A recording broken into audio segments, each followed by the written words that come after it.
في الفيديو ده هقول لك كل حاجة عن مخالفات الملصق الإلكتروني، ولو الرخصة اتسحبت ازاي تجيبها بكل سهولة، والمخالفة بتبقى كام وسعر الملصق كام. أولا الملصق الإلكتروني ده تم فرضه في شهر 2 2021، والعقوبات المتعلقة به بدأ تطبيقها في شهر 9 2021، فمحدش يقول لي مفيش غرامات عليها. الغرامات بدأ تطبيقها من شهر 9 2021، قبل كده كان في سماح. القانون فرض تركيب الملصق الالكتروني على كل المركبات، والمقصود بالمركبه هنا اي موتوسيكل، اي عربيه، اي مقطوره، اي حاجه بتعلق نمر مرور، فيما عدا طبعا مركبات الجيش والشرطه. الملصق الالكتروني عباره عن شريحه الكترونيه يمكن قراءتها عن بعد، الرادار يقدر يقراها وانت ماشي في الطريق. كمان كلنا شفنا الضباط المرور في الكمائن بيقروها بجهاز معاهم. طيب بيقروا ايه بقى؟ بيقروا بيانات المالك وبيانات المركبه. بيانات المالك زي الاسم والعنوان والرقم القومي ورقم التليفون والايميل، اما عن بيانات المركبه زي الشكل واللون والموديل ورقم الشاسيه ورقم الموتور وتاريخ انتهاء الرخصه.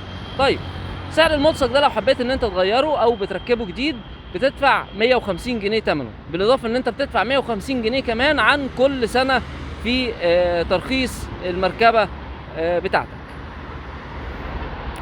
طيب مخالفات بقى المتعلقه بالملصق. اول حاجه هي عدم تثبيت الملصق، لان انت مش مركب ملصق الكتروني اساسا. تاني حاجه ان الملصق بتاعك بايظ، اللي هي اتلاف الملصق الالكتروني. تالت حاجه اخفاء الملصق. رابع حاجه نقل الملصق من المركبه المصروف ليها لمركبه تانية ما يخصهاش.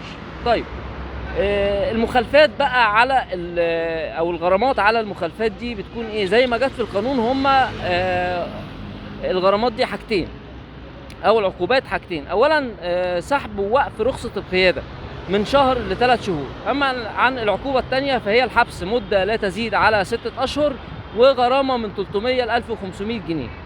طيب على ارض الواقع بقى، لو قابلك الضابط في الطريق وانت ماشي ومش مركب الملصق، او حاول يقرا الملصق بتاعك ولقاه بايظ، هيقول لك انت اتلفت الملصق. ما تقولوش انا ما اتلفتوش، لان هم الحكومة عارفين كل حاجة، فهيسحب رخصتك وهيعمل لك مخالفه وهيديك ايصال سحب تقدر تمشي بيه لمده 7 ايام. المخالفه هنا هتكون 400 جنيه. طيب هتعمل ايه بقى عشان تجيب رخصتك؟ انا هقول لك. هتروح على المرور اللي انت تابع ليه بعد 4 أو 5 ايام من سحب الرخصه، عشان تكون الرخصه وصلت، يعني مش اقل من 4 أو 5 ايام. اول حاجه هتعملها هتدخل على النيابه تعمل تظلم في المخالفه دي، وخلي بالك 90% وكيل النيابه هيشيل لك المخالفه، مش هتدفعها. بعد كده هتاخد من النيابه ورقه اسمها خطاب سداد، وتطلع على الشباك التجديد اللي انت بتجدد فيه رخصتك، تقول له عايز اركب ملصق جديد لان الملصق بتاعي بايظ. بعد كده هيدي لك جواب تنزل تركب ملصق جديد، وبعد ما تركب الملصق تروح بالجواب ده، وكمان تروح بصوره ايصال السحب على الرخص المسحوبه، وتشوف رخصتك وصلت ولا لا وتاخدها. اما انت بقى لو من اسكندريه فانا هقول لك نصيحه. لو انت من اسكندريه زي حالاتي، فبعد ما هتركب الملصق بتاعك بعد 4 أو 5 ايام من سحب الرخصه، هتاخد صوره ايصال السحب، وهتاخد كمان الجواب اللي انت خدته من شباك التجديد، وهتطلع على مرور محرم بيه تحديدا، لان كل الرخص المسحوبه بتروح على مرور محرم بيه. الرخص بتقعد هناك يمكن شهر او اكتر، ولما ما حدش يسال على رخصته كل رخصه بتروح على المرور الخاص بيها. ده كان كل حاجه عن الملصق الالكتروني ومخالفاته والعقوبه المفروضه على المخالفات دي. سلام.